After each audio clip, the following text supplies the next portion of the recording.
2 years. 730 days without the sound of my son breathing in the next room. The silence didn't get easier. It hardened, becoming a weight I carried with every heartbeat. But I didn't break. I couldn't afford to. The grief for Elias, the agony of losing Adrien. It all crystallized inside me. It wasn't a soft sadness anymore. It was sharp, cold, and clear. It became purpose, powered me forward. The city hadn't changed much, brighter lights, same kind of darkness. But I had.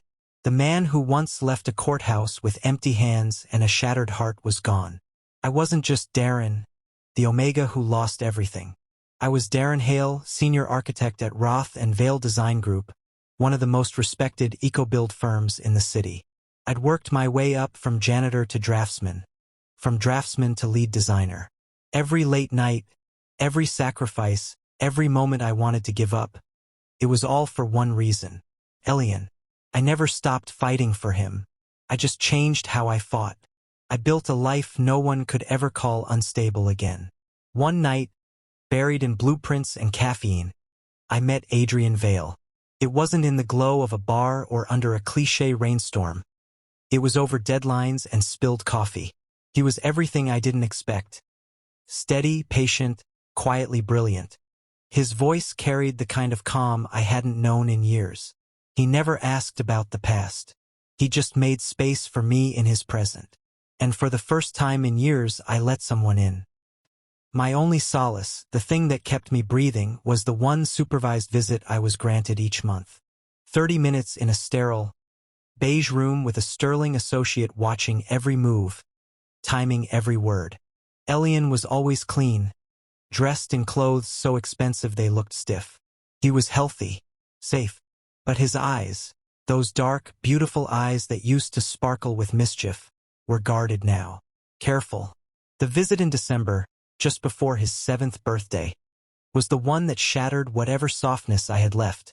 He showed me a magnificent wooden clock, intricately carved. "It tells time in 3 different countries, Papa," he said, voice rehearsed like a school presentation. My heart clenched. I knelt, pulling him into a hug, needing to feel something real. "It's beautiful, sweetheart," I whispered, forcing a smile. "Do you like it?" He leaned closer, his small lips brushing my ear. His whisper trembled. "I just want my old teddy bear back. The one with the floppy ear. I miss the damp smell of our window." The damp smell. He remembered. One afternoon, a hand-delivered envelope arrived at my office. Stirling Foundation Charity Gala. At first, I thought it was a mistake. Then I saw the small note clipped inside. "He's grown. You should see him. C.S. Cassian Stirling." My blood ran cold. For a long moment, I just sat there staring at the note, my pulse thudding in my ears. After all these years, after everything he took from me, he wanted me to come. To see the son he stole? Or to prove that he'd won? Either way, I couldn't ignore it. The gala was a world of silver and glass, the same kind of world that once crushed me. But this time, I wasn't the outsider in borrowed clothes. I was invited, respected, successful, and I came for one reason: my son. I walked in with my head high, my suit perfectly tailored, every step heavy with buried pain. And then I saw him, Adrien.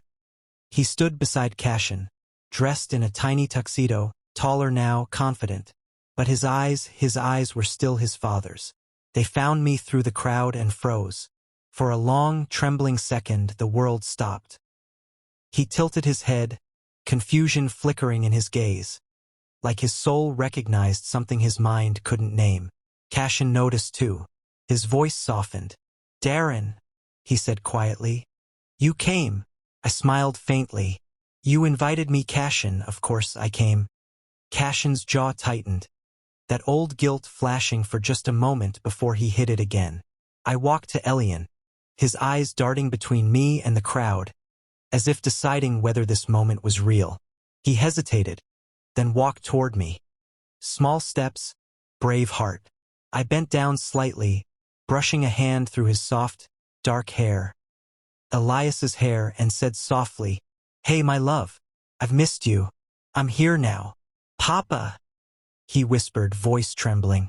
Can I come home with you this time? The question silenced everything. Cashin looked away, his expression unreadable. I went down to one knee, smiling through the ache. Not tonight, sweetheart. But soon. Maybe after a month, my love. Elian's little fingers wrapped tightly around mine, refusing to let go, as if he was afraid I'd vanish again. His smile came back, soft and real. And after that month? I looked at him, heart breaking but full of hope. After that month, we'll see what love can win this time. Cashin took his hand and walked away. As I watched them go, I knew one thing for certain. I had to act. I had to bring my son home before it was too late. A week later, I was back in court. The sound of the gavel never left my memory. 2 years ago, it had marked my destruction. Today, it would mark my return. When I walked into that courtroom, I wasn't the broken Omega they once pitted. I was Darren Hale, licensed architect, steady income, spotless record, and a home built with my own hands. Adrien sat quietly behind me. My constant, my proof that I wasn't alone anymore. Cashin entered a few minutes later. His suit was still perfect, his expression composed, but his eyes, they weren't cold anymore. There was something there, conflict, maybe even regret. Adrien wasn't with him. That was fine. I'd see my son again when the time is right. Case number 4569. Darren Hale versus Cashin Stirling. Petition for reinstatement of paternal rights. My heart hammered, but I kept my chin high. The same judge presided. Her eyes flickered with faint recognition. Mr. Hale, she said, I see you've rebuilt yourself. Yes, Your Honor, I replied, steady. Brick by brick. My lawyer presented everything. My job, my salary slips, mental health evaluations, my stable home, and volunteer work teaching architectural programs for youth. Cashin's lawyer countered, as expected, prestige, education, the Stirling name. Then came the moment that turned the tide. The court clerk called for testimony from Elian's teacher. She handed a small notebook to the judge.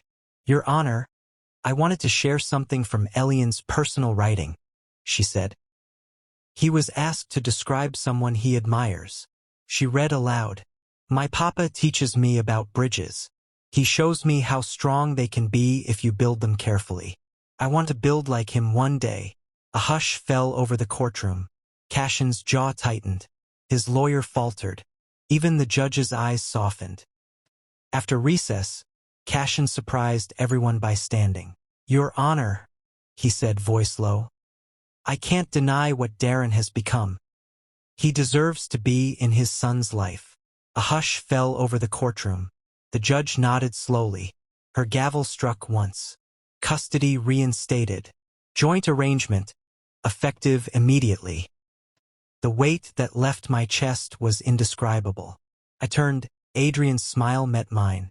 But before I could speak, Cashin stepped closer. He never forgot you, Cashin said softly. Neither did I. He turned and left before I could reply. That night, I sat on my apartment floor, surrounded by quiet. A knock came at the door. When I opened it, a small voice. Papa, I'm home. Adrien ran into my arms, warm and trembling, the missing piece sliding perfectly back into place. Adrien's laughter filled the apartment again, soft at first, like a memory finding its way back. The years apart had stretched him taller, his hair longer, his voice steadier. But when he smiled, I still saw the little boy who once whispered, I want our adventure. Adrien stood quietly by the kitchen counter, watching us with a gentle grin. He'd cooked dinner, something with herbs I could barely pronounce, but he stayed quiet, giving us space. That's what I loved about him. He never tried to replace what was lost. He simply stood beside it. Adrien, curious and wide-eyed, tugged on my sleeve. Papa? He asked softly, tilting his head toward Adrien. I looked down at him. Is he my new daddy? My chest froze. I glanced at Adrien, unsure how he would answer. Then Adrien crouched down to Elian's level, his warm brown eyes meeting the boy's, a gentle smile playing on his lips. "I can be your daddy if you want me to," he said softly. Elian's face lit up instantly, a small grin spreading across his features. He leaned in and hugged Adrien tightly. "Really?" he whispered. "Really?" Adrien replied, hugging him back. I stepped closer, wrapping my arms around both of them. My heart felt like it might burst. "Then it's settled," I said, smiling through the lump in my throat. "Our adventure just got bigger, and even better." Adrien kissed my forehead, then ruffled Elian's hair. Together, the three of us sat on the couch, laughing, talking, simply being. The past, with all its pain and loss, felt miles away. 2 weeks later, Cashin came by for the custody exchange. His car was still black and polished, but he looked tired. The arrogance was gone, replaced by something almost human. "He talks about you constantly," Cashin said, handing over Elian's backpack. "He misses you between the days. And I miss him every minute in between," I answered, meeting his eyes. For a moment, there was no war between us. Just two men who had loved the same child and lost too much. Adrien stepped out then, greeting Cashin politely. The air shifted, tension threaded with respect. Cashin's gaze lingered, not on Adrien, but on me. "You rebuilt your life," he said quietly. "I'm still learning how to rebuild mine," I admitted. I didn't reply further. Some wounds heal slower than others.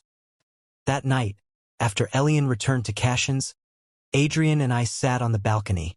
Stars spread like scattered promises above us. "Do you ever think we'll stop being haunted by the past?" I asked. "Maybe not," he said, "but we can build something stronger beside it." He took my hand, and in the soft hum of the night, I realized love didn't need to erase what came before. It only needed room to grow around it. The apartment smelled like basil and fresh bread, Adrien's specialty. Sunlight spilled across the living room, catching Elian's small sneakers as he raced across the floor, laughing. I had never heard a sound so full of pure joy since the day I finally brought him home. "Papa, catch me!" Elian shouted, running straight toward us. I scooped him up with ease, spinning him around. His laughter rang through the room, a melody that made my chest ache, in the best way possible. "Gotcha, my little adventurer," I said, holding him tight. "I got you, Papa," he yelled, giggling into my shoulder. Adrien stepped closer, slipping his hands around mine. His eyes were soft, warm, and filled with love. "You two are ridiculous," he teased, though his smile betrayed the warmth in his heart. "Absolutely ridiculous," I agreed, kissing his temple before turning back to Elian. Dinner was a chaotic, happy affair. Elian had his favorite spaghetti. Adrien had carefully plated something that looked fancy but tasted like love, and I just sat back and smiled. My life, once empty, was now overflowing. After dishes were done, Elian snuggled between us on the couch, his little head resting on my chest. "Daddy, can you stay with us forever?" he asked softly, his dark eyes wide and hopeful. I glanced at Adrien, whose hand found mine again. "I already am," Adrien said gently. "As long as you want me to be your daddy." Elian's grin widened, and he burrowed closer, as if sealing our tiny family with an invisible hug. Adrien kissed the top of Elian's head, then mine. "We're a team," he whispered. "Always." Then Elian looked at me with serious little eyes. "Papa," he began softly, "why did you leave me?" I knelt down beside him, holding his face gently. "I never left because I didn't love you," I said. "I went away for a little while because I wanted to build a life that would keep you safe and happy. A warm home, a good school, and lots of adventures just for you." Elian tilted his head, his dark eyes curious. "But I missed you," he whispered. "I missed you too, my little adventurer," I replied, pulling him into a hug. "Every day I thought about you. Every night I dreamed of your smile and your laughter. That's why I worked so hard, to make sure that when I came back, I could be the papa you deserve." He leaned into me, small hands holding tight. "So, now we're really together?" he asked, a hopeful smile spreading across his face. "Yes, my love," I said, brushing his hair back. "Now we're really together. And I promise, I'll never leave again." Adrien knelt beside us, wrapping an arm around both of us. "And I'll be here too," he said softly, "as long as you want me to be." Elian's eyes sparkled with trust and joy. "Then we're a team," he whispered. "Forever." I kissed the top of his head, then Adrien's, and said, "Forever. No matter what adventures come next, we'll face them together." The next morning, sunlight poured into the bedroom. Elian bounced on the bed like a spring. Adrien stretched beside me, and for the first time in years, I felt completely at home. "Papa, wake up. We have an adventure today," Elian shouted, his little hands tugging at our sleeves. I laughed, groaning happily. "An adventure, huh? All right, little man, lead the way." Adrien slid out of bed, ruffling Elian's hair. "I'm right behind you, adventurers," he said with a grin. We spent the day together, walking through the park, buying ice cream, and laughing at every little thing. The world outside still existed, yes, but inside our little bubble, there was only warmth, joy, and love. That night, as I watched Adrien and Elian play a quiet game on the living room floor, I whispered to myself, "This is home. This is happiness. This is ours."